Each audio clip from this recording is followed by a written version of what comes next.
Les Grenoblois, 15e, retrouvent leur stade des Alpes, là où ils y ont remporté l'ensemble de leurs 3 succès depuis le début de la saison. Le week-end dernier, les hommes de Mauricio Jacobacci pensaient accrocher leur première victoire loin de leur base face à Rodez, mais se sont fait rejoindre à la 94e minute.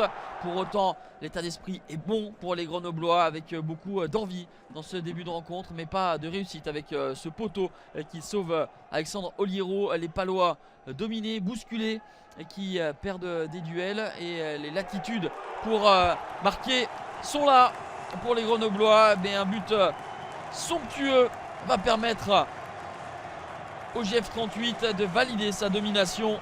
Mamadou Diallo à la 39e minute, deuxième but de la saison pour le Sénégalais, qui fait exulter le public du stade des Alpes. Un très bel enchaînement de la part de Diallo, avec cette amortie poitrine orientée et la frappe enchaînée qui ne laisse aucune chance à Alexandre Oliero.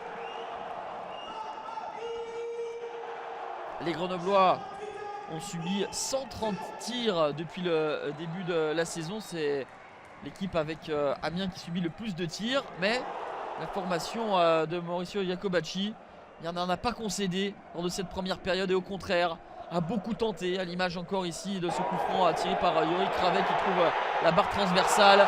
Les Grenoblois sont déchaînés, sans doute l'une des parties les plus abouties pour l'instant. En tout cas, cette première période est en tout point remarquable. Penalty obtenu par le GF38 et transformé par Yorick Ravet dans les arrêts de jeu de cette première période.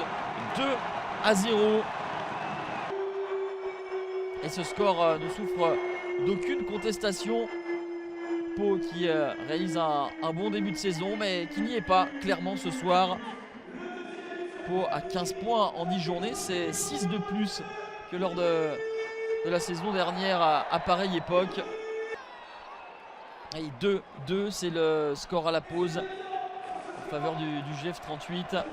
Pour la première fois de la saison, Grenoble avait enchaîné 2 matchs sans défaite, avec une victoire et un nul. Mais avec cet avantage de 2 buts à la pause, eh bien on file vers une nouvelle belle performance, toujours au stade des Alpes, là où il y a un énorme différentiel par rapport au déplacement. Depuis la saison dernière, c'est 52 points à domicile et 24 à l'extérieur. 28 points d'écart, un énorme différentiel.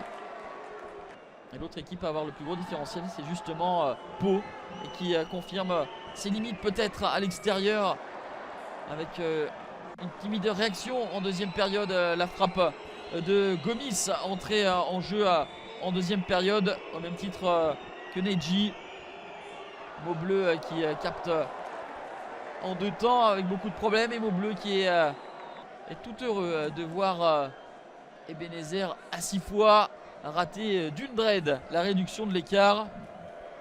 2-0 score final. Grenoble 11e enchaîne une 4e victoire consécutive à domicile et étire son invincibilité à 3 matchs. Pau 7e et sans victoire depuis 4 rencontres, 2 nuls et 2 défaites de rang.